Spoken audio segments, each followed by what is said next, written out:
But first, the Prime Minister is facing worse and worse economic results by the day. But he refuses to acknowledge the gravity of this cost of living crisis gripping the nation. In Parliament today, Albanese pretended everything was rosy. Wages going up, he said. Gender pay gap solved, inflation falling, no dramas. Well, Albanese's head is in the Copacabana clifftop clouds. And here's his reality check. The news today that the Albanese government is presiding over the longest household recession. GDP per capita has been falling for the past 6 quarters. This is longer than any period over the past 50 years, according to The Australian. And the only reason we're not in a nationwide full-blown recession is because of the high immigration numbers that's propping up the budget, the Big Australia policy. But that's all irrelevant to the average family, because at a household individual level, we are in a recession and families are feeling it.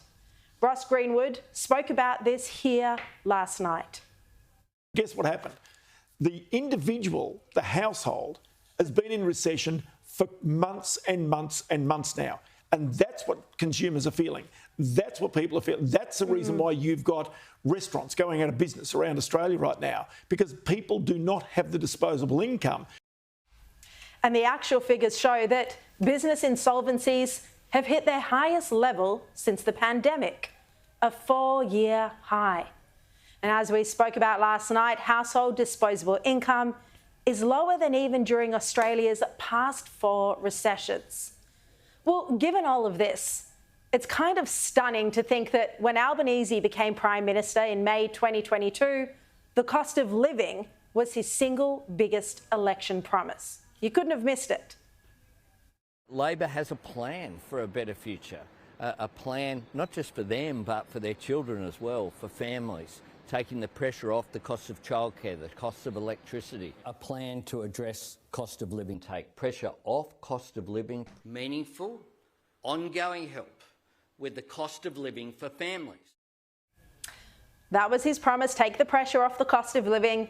But 2.5 years on, this is the reality, as articulated by the coalition in Question Time today. After 2.5 years of this Albanese Labor government, Australians have seen their standard of living fall off a cliff, the biggest reduction since records began in the 50s. We've been in a household recession for a record 6 consecutive quarters. This is worse for households than Keating's recession we had to have and the disastrous Whitlam government. This week, Prime Minister is taking our country in the wrong direction. How can Australian families afford another 3 years of Labor?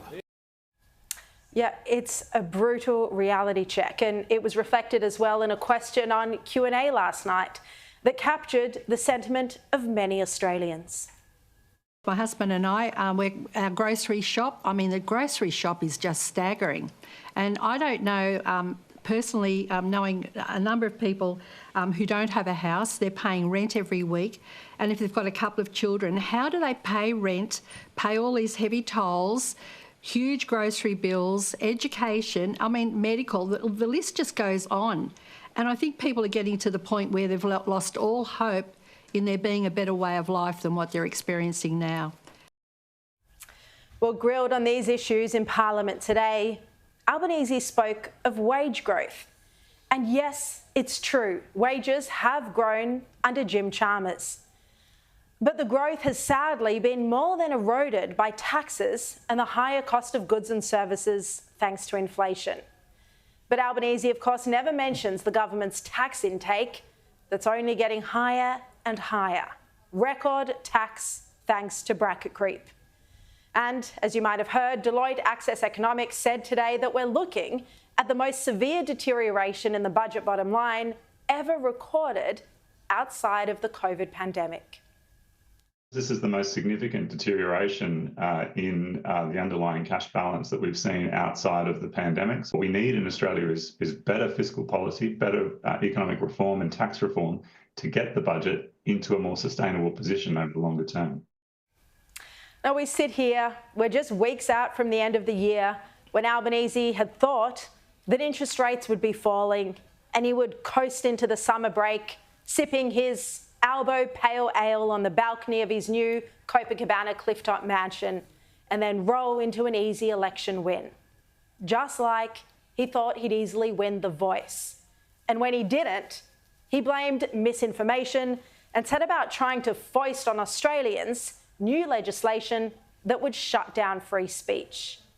Well, trying to convince Australians that he's got this economic crisis covered and that he should be re-elected, well, that's going to be a harder sell than The Voice, because this is personal. Right now, many Australian parents will be worrying about how they can afford to buy Christmas presents for their kids this year. But none of this seems to bother Albanese. It's like he doesn't know it's even happening.